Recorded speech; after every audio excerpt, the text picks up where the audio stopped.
I've had 2 failures of the handset on my rebreather. One of them was at 55 meters. One of them was about 72, 73 meters. Both of them I had roughly an hour of decompression to do. That's not a great place to be, needless to say. And when it happens, if it happens, maybe, one of the things that suddenly becomes really important is this. This is my secondary computer, my backup computer, not connected to my rebreather, so it works on a fixed set point PO2. But when that happens, this is what controls my decompression. For those of you who don't recognise it, and I'm sure most of you will, this is a Shearwater Perdix 2. I've had other versions of Shearwater computers, so before this I had a Perdix, and before that I had a Petrol. I think I had a Petrol 1 and a Petrol 2. So I've dived Shearwater computers for a very long time. And I'll be honest, I love them to bits. In both of those scenarios, the Shearwater sorted me out. I was able to do my decompression, get safely to the surface. In one incident, I managed to stay on the rebreather loop. In the other incident, I actually had to bail out. But on both occasions, the Shearwater sorted me out. I love them. I've used them for a long time. I'm really happy with them. But one of the things that struck me a few weeks ago was actually, I don't know very much about other dive computers. Whenever anybody asks me, I always say, Shearwater. I kind of thought, you know what, I should really find out a bit more about other dive computers, see what they've got to offer, and see how they compare. So you probably saw I did that on my Facebook page and my Instagram, and I said, look, I'm looking to use some other dive computers and see how they perform. And a load of people got in touch with me, which was really nice. And I've had the opportunity to dive with a few of them, and I've got some more. I'm going to dive with some more in the future, and I'm also going to do some kind of long-term testing on some of them as well to kind of see how they perform on more than one dive.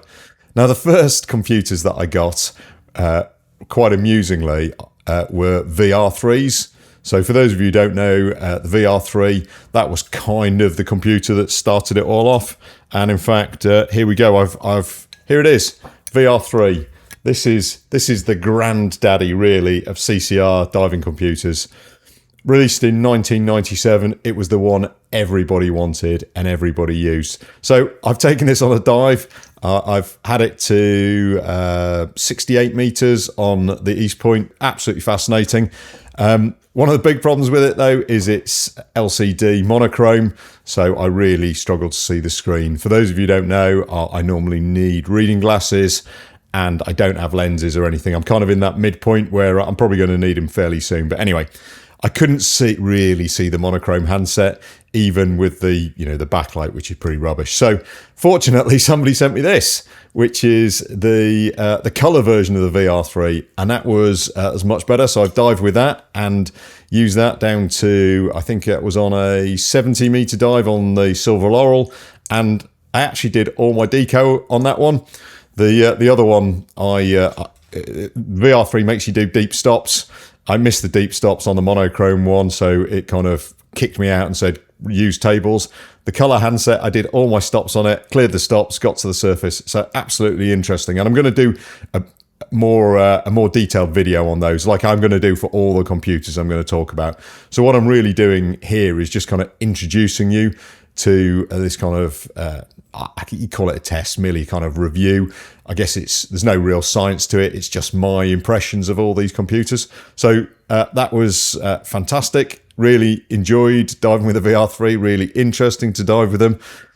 For those of you who've never picked up one of these things, they are massively heavy. So I could take a kilo of lead off as well, which is quite nice. The other thing that I've got, and you've probably seen my review on it already, is the Perdix 2 Bronze Journey Edition. So I've dived with that quite a bit as well, and you may have seen my video. So that's really good. Better screen, vibration alerts. That's the kind of the upgrades on my Perdix 2. I'm also hoping to get the Perdix 3 at some point as well. So Shearwater have said they're going to send me one, so it'll be interesting to compare that kind of evolution. And the other thing that I've had, which I was kind of surprised by actually, is I've had the 2 Symbious computers from Halcyon, which is really nice because I guess they're probably pretty close to the upper end of the market. So this is the Symbious handset.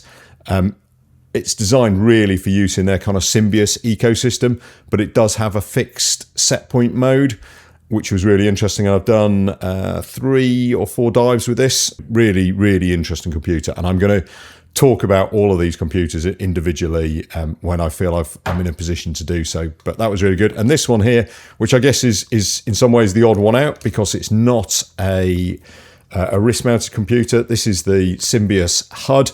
As you can see there, it is mask-mounted with that little yellow leash to make sure I don't lose it. Actually, it hasn't come off. The mount is really impressive in itself, and the fact it's mask-mounted is really interesting.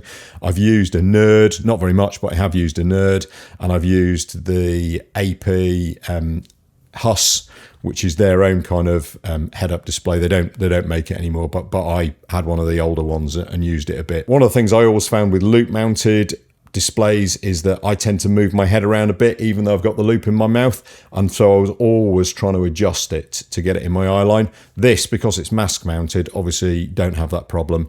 The buttons and the utility and everything are exactly the same as the Symbious handset. There's just a few more things you can see on the main screen of this one, but really interesting development. And I'll be honest, I love this thing to bits.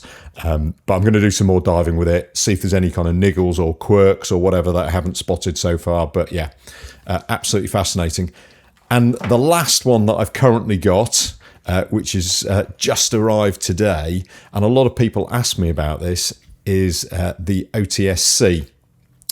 This is their latest version, and I'm just trying to turn it on. There we go. It's kind of powering up. So this is very popular, I believe, on the continent. I've seen a few people dive with them, but they're not so popular here in the UK. So I haven't had time to read the manual, haven't had time to go diving with it yet, but I'm off to Dover in about 10 days' time. And when I do, I'm going to be using the OSTC, because when I put out that post on social media, a lot of people said to me, you need to look at this one. So it's going to be really interesting to kind of see what it's like and to get my opinion on it. So as you can see there, I've got a whole load of different dive computers from different manufacturers. The one that I haven't got yet, although once again I've been promised it, is the Suunto Nautic. Suunto have reached out to me. They said, we're going to send you one of these things. I haven't got it. I suspect it's because the firmware isn't there for CCR mode, and there's no point really sending me an open circuit dive computer. I'll just put it into gauge mode, and yeah, that doesn't really give you very much of anything. That is my kind of introduction, I guess, to what I'm going to be doing with some different dive computers. If you have a computer that you think I should be looking at, if you've got particularly strong views on any of those ones that I've mentioned already, I'd love to hear them in the comments or on my Facebook page or whatever else it is. But for now, I'm Dom Robinson, Deep Wreck Diver, and I will look forward to telling you in more detail about all of these dive computers.